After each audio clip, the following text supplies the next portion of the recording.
Hi guys, it's Mesa with kinsmade.etsy.com. I wanted to show you today one of my new printables that's available at Etsy, and it just has some little blank nails. What I intended to use them for, found a couple of uses actually. You guys know I love these chopping mats from the Dollar Tree. Kind of clearish. They work really great with these little printables. So what you can do is just pencil in different designs that you want on this little worksheet any way you want. Erase. You haven't committed to anything.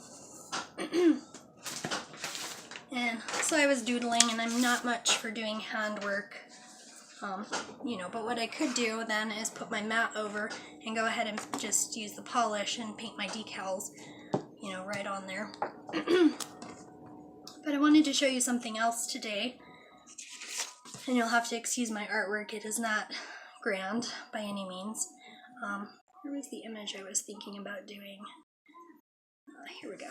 I was thinking about doing this image right here, and I want to actually make it where I can stamp it, because doing 100 decals like that, 10 decals like that, might be kind of a challenge. So what I want to do is just cut this out, because once you download this, you can, print it as many times as you need to, forever. And then I cut up part of that chopping mat, and I want to keep the glossy side. We're going to actually create a stamped image on the glossy side, so I want to turn it over onto the rougher side, and I want to take my image and lay it face down, kind of in the center, it doesn't really matter. And I want to use some super cheap dollar store tape for this. Got an eyelash or something in there. And you do want to get it as smooth as possible. If I wasn't doing this for the camera, I'd probably go ahead and fix that, just so that it does lay smooth. That'll make stamping with it much better. Okay, so off camera, I went ahead and trimmed off the excess tape from the edges, or almost.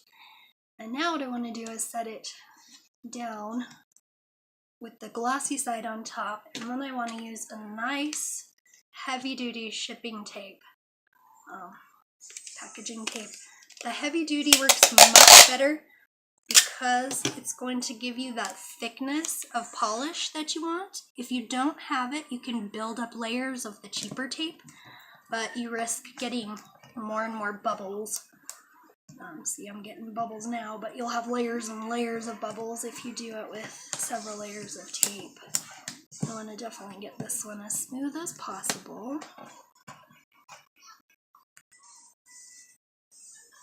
And then, wouldn't you know, I left my X-Acto knife at work, so I'm just using a box cutter because that's what I have on hand.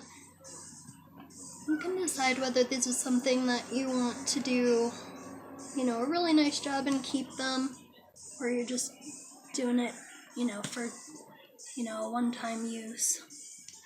You can decide how much effort you want to put into getting straight lines, using a ruler, that sort of thing.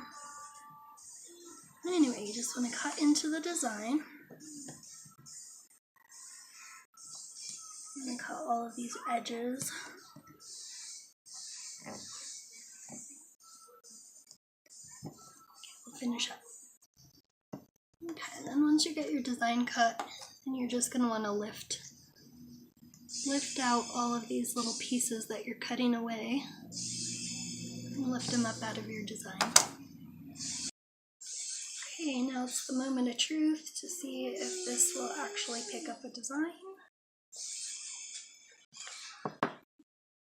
Lay a little polish in here. Probably don't have to paint the entire thing, but it's just how I roll. And there's my little design. It looks like I did pick up just a little bit of extra stuff, but I could pretty easily pick that off with something. It's gonna be good enough for demonstration purposes, but Oops, guess you can't see what we do right there.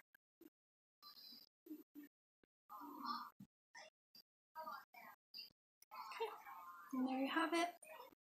Got our little design right on our fingernail. I'm sure that would look much nicer if I actually had painted my nails before the demo. But I hope that gives you guys some ideas of how you'll be able to use this new printables.